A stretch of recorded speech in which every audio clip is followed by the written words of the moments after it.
कशाला राहू दे की. तुझी राव देच. तू दे रेशमीकडं.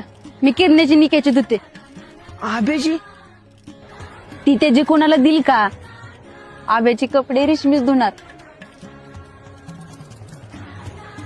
आणि वैर पोरांनो, तुम्ही फक्त शर्टच आणले तोय.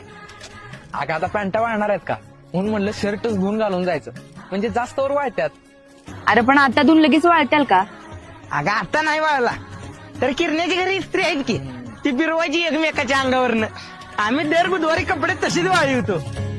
का तुझ्याकडे डबल कपडे नाही तोय? आता कमी होणारच एक काय म्हणल्यावर कपडे तरी कसे डबल असते.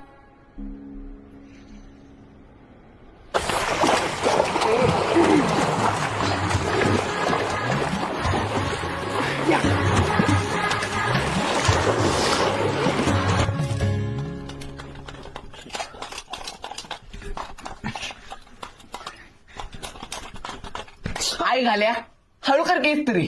तरी तुम्हाला म्हणत होतो आमच्या घरी करू इस्त्री. आता आमच्या फादरला कळलं ना इस्त्री इकडे आणले तर पायताना केस काढेल माझं. थांबवायला राहिले. लय मजा येते हे ना.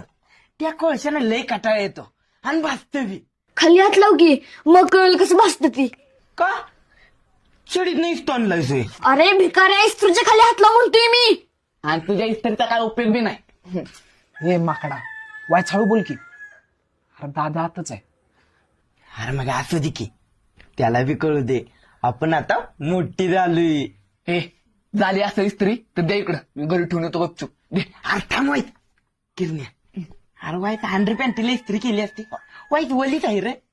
आय घाल की तुझी ह्यासाठी आणलाय हो इस्त्री. आणि तुझ्या अंडर पॅन्ट नुसते